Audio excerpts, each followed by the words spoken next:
For decades, we have stared up at the moon and believed it to be a dead, silent world. A fossil of rock and dust, permanently locked in our orbit, serving as a quiet nightlight for humanity. But Monday night, that comforting illusion was violently shattered. The Artemis 2 mission was supposed to be humanity's triumphant return to deep space. 4 astronauts pushing further into the cosmic void than anyone has gone in over 50 years. But as the Orion spacecraft plunged into the utter, freezing darkness behind the moon, something happened that NASA did not predict and cannot easily explain. The crew didn't just witness the lunar surface. They witnessed it under attack. Integrity Science, we were loving your Science Sit Reps in the Blind, and it should come as no surprise that we have a number of follow-up questions. First, you mentioned Reed observing meteors. Can you speak to that? Or are you referring to comets or impact flashes or something else?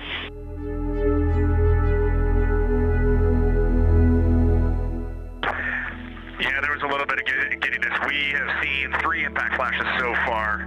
I saw 2, and Jeremy has seen 1. Undoubtedly, Jeremy saw 2, so that's 4 total. Undoubtedly, quick impact flashes.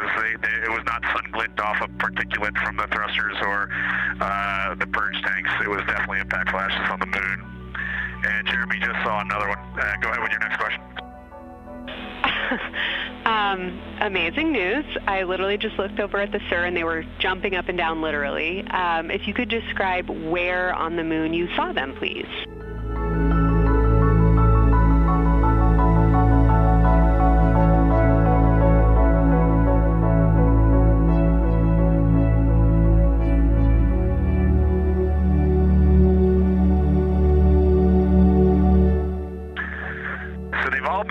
Either on or a bit south of the equator and on the Earth side of the moon.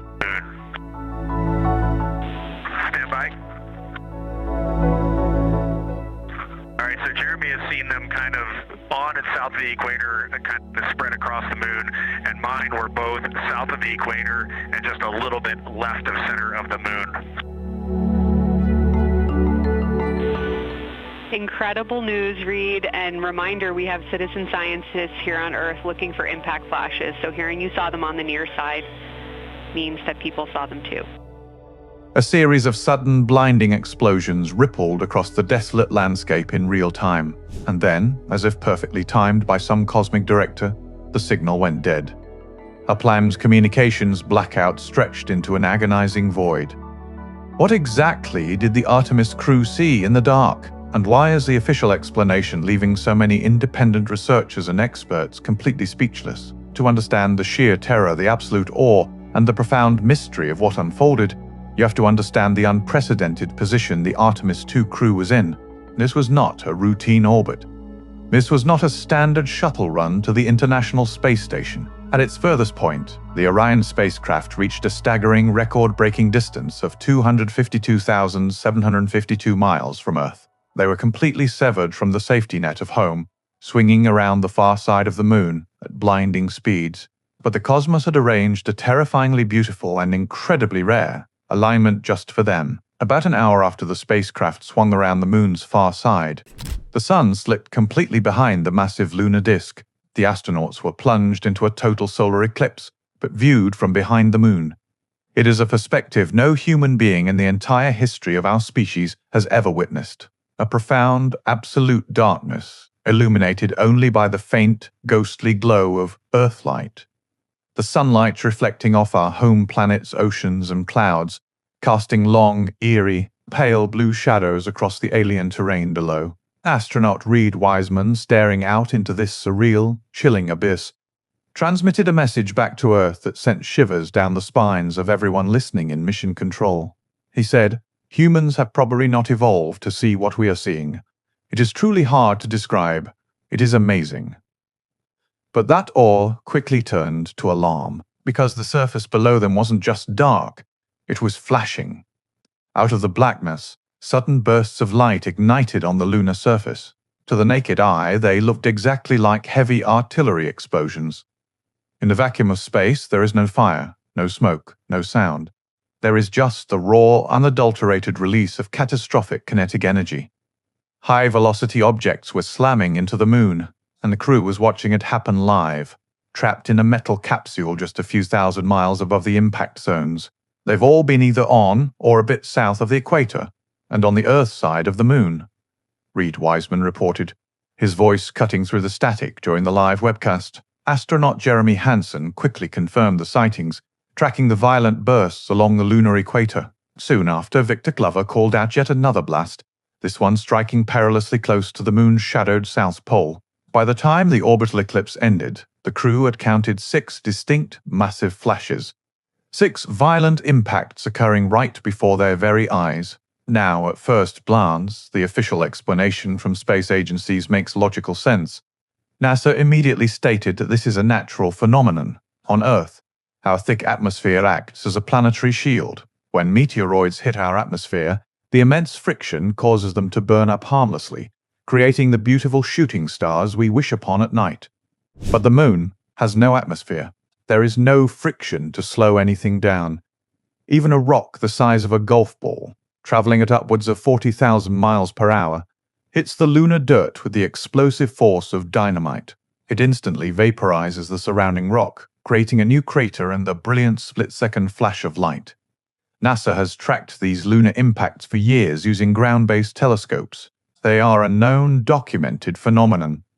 But this is where the official narrative completely falls apart. This is where the math simply does not add up, and where researchers are beginning to ask terrifying questions that the space agency seems hesitant to answer. According to NASA's own long-term observational data, astronomers track an average of about 20 detectable impact flashes on the moon annually. Let me repeat that. 20 flashes over the course of an entire year, spread across the millions of square miles of the visible lunar surface. Yet, the Artemis II crew witnessed 6 of these massive, visually detectable flashes in the span of roughly a single hour. Think about the sheer statistical impossibility of that event, to see nearly a third of a year's worth of major lunar impacts happen in a 60-minute window, precisely while a fragile human spacecraft happens to be hovering just 4,000 miles above it. The odds are staggering. Was humanity just incredibly astronomically lucky to witness a random cluster? Or did Artemis II fly directly into a localized high-density debris field, a swarm of high-velocity projectiles that no one on Earth saw coming? If it was a debris field, what caused it? Space is vast and mostly empty. Meteor showers are highly predictable. We track the dust trails of comets decades in advance. But this swarm was seemingly unpredicted.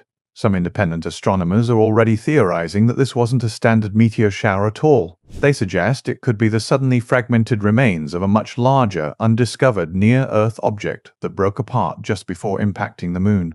A cosmic shotgun blast that the Artemis spacecraft miraculously managed to survive.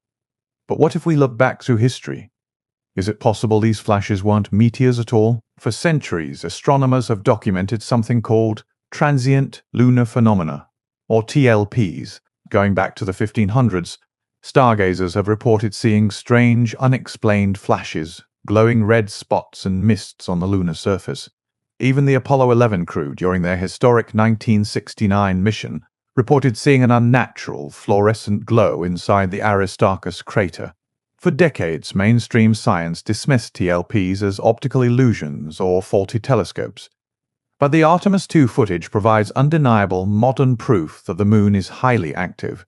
If these weren't rocks hitting the surface, what is generating that much energy from within the moon itself? We don't know the full story, and that is by design, because right as the chaos peaked, right as the crew was documenting this terrifying barrage, the feed was cut. During the flyby, Orion entered a planned 40-minute loss of signal. This is a terrifying reality of lunar orbits. As the spacecraft passes behind the massive bulk of the moon, all radio signals are blocked. Communication arrays on Earth are rendered completely useless. For 40 agonizing minutes, 4 human beings were entirely alone in the deepest darkness imaginable, trapped inside a capsule, watching the lunar surface detonate beneath them, completely unable to call home. Imagine the psychology of that moment. You are further from home than anyone has been in half a century. You are watching a bombardment that defies statistical probability, and mission control cannot hear you. What else did they see in those 40 minutes of absolute silence? Did the barrage stop at 6, or did the dark side of the moon hide something even more terrifying? Did the impacts grow closer? Did they change in nature? When the signal was finally re-established, the collective sigh of relief at NASA was palpable. The crew was safe.